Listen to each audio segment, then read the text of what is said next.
샬롬. 오늘도 믿음의 와근을 선포하게 하신 아버지께 감사하며 선포하겠습니다. 나는 하나님의 빛의 자녀다. 내 안에 나의 길과 진리요 생명이신 예수님을 믿는 믿음 안에서 살게 해주셨다. 오늘도 하나님 아버지의 사랑을 누리고 나누고 기뻐하며 전하는 삶을 산다. 나는 남편으로, 아빠로, 자녀로, 형제로 하나님의 사랑과 능력으로 내게 허락하신 이 자리를 지키며 산다. 나는 화평케 하는 직분을 받은 자로서 하나님 아버지 마음을 알게 해주셔서 하나님 아버지 마음을 설득력 있게 전하는 작가 겸 강사다. 나는 사람들의 머리와 마음을 예쁘게 다듬어 주는 디자이너다. 나는 아메이 사업을 통해 이 멋진 도구를 통해 이 땅에 하나님 주신 꿈과 비전들을 다 이루며 산다. 그리고 나는 2027년 3월에까지 10만 구독자의 유튜버다. 아멘, 아멘, 아멘. 오늘은 4월 3일 금요일 378일차 말씀은 역대하 11장입니다. 르호보암이 여러 성을 요새화하다.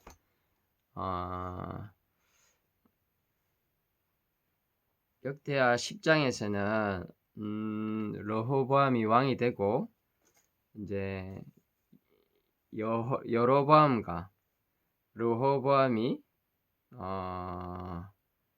이제 사이가 멀어집니다. 그로 인해서 북이스라엘과 남유다 이스라엘로 나뉘어지는 그 과정인데 이 일이 누가 했다? 하나님께서 일으키셨다 라고 성경에 기록되어 있습니다.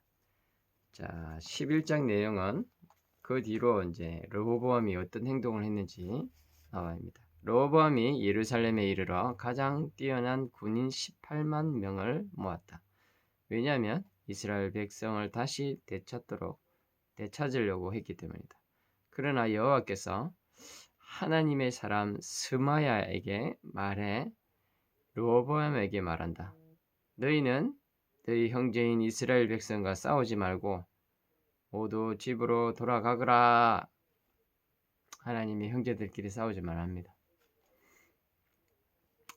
이 모든 일을 내가 일으켰다.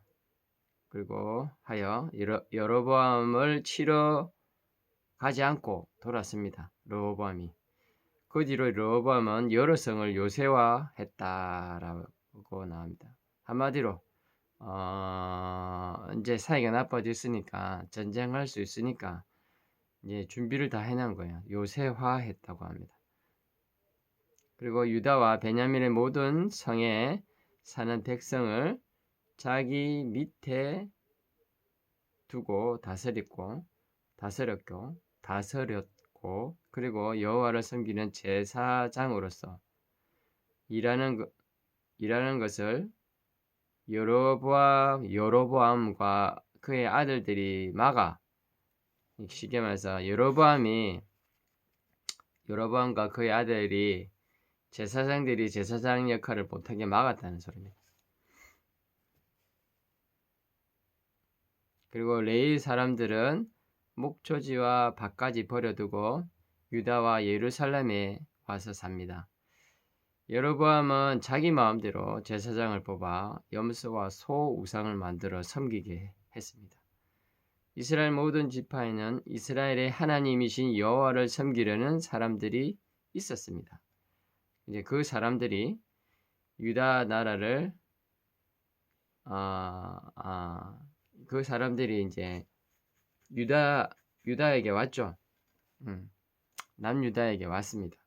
그래서 이 사람들이 유다를 강하게 해주었고 그들은 르호보암을 3년 동안 도와주었습니다. 그 3년 동안 그들은 다윗과 솔로몬의 본을 받아서 살았답니다. 3년 동안은 참 본을 받아서 잘 살았네요. 근데 르호보암을 도왔는데 르호보암이 좀 삐리합니다. 로보암의 집안, 르호보암의 집안. 르호보암은 마알랏과 결혼하여 아들 여우스와 스마야와 사함을 낳았다. 그 뒤 압살롬의 딸 마아가와 결혼해 아비야와 이때와 시사와 슬로밋을 낳아주었다. 또 다른 아내들과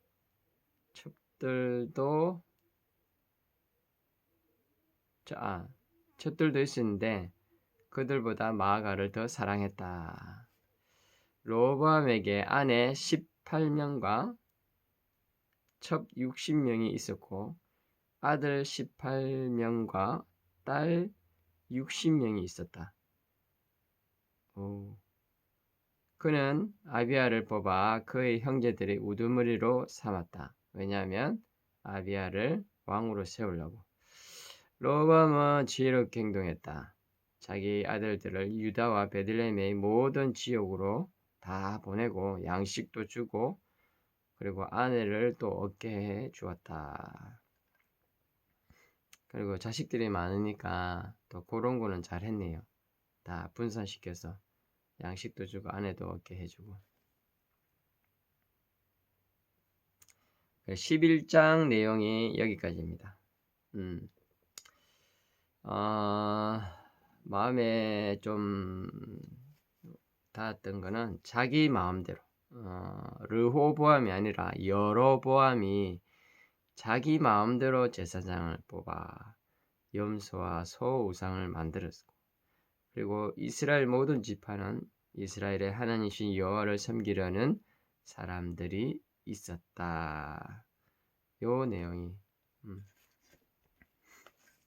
똑같은 이스라엘 백성이었는데 좀 나뉘어지면서 있었는데 여로보암과 르호보암 사이에 백성들이 있었는데 그 백성들도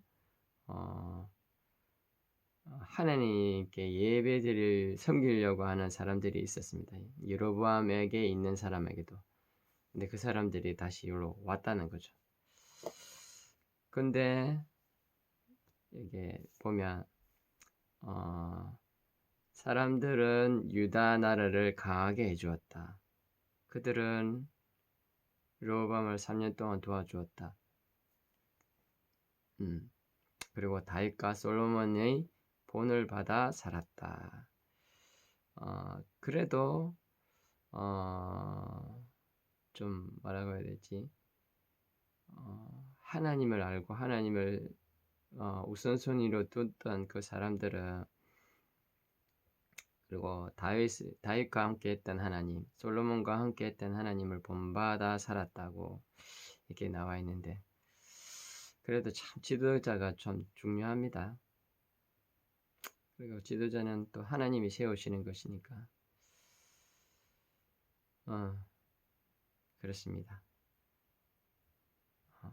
내 마음대로 살아야 될 게 아니라는 거.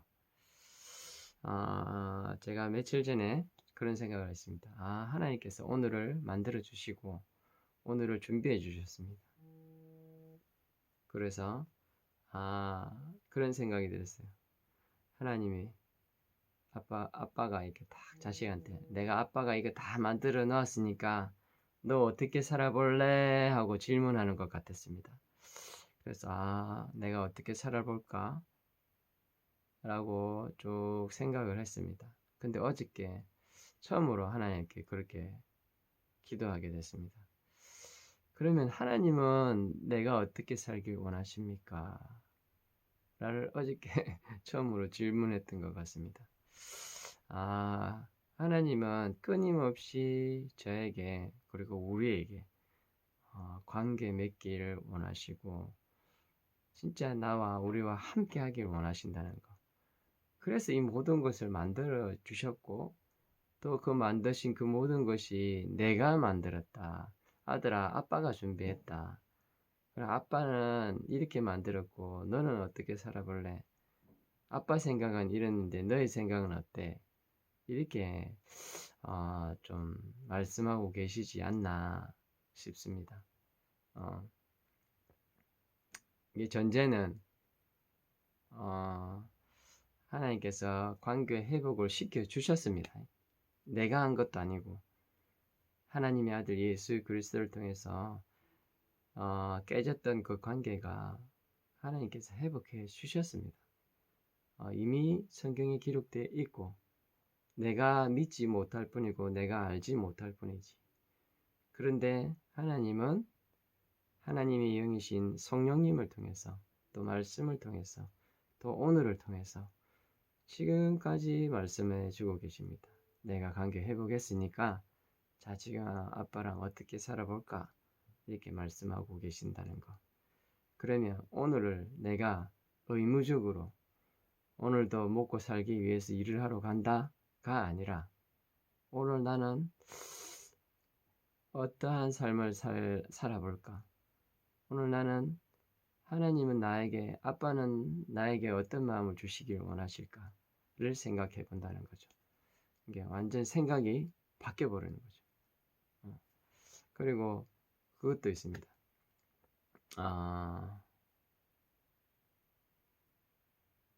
아빠가 금방 생각했는데 또 까먹었네요.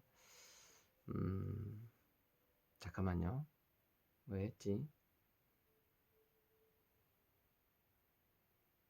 하여튼 여하튼 그래.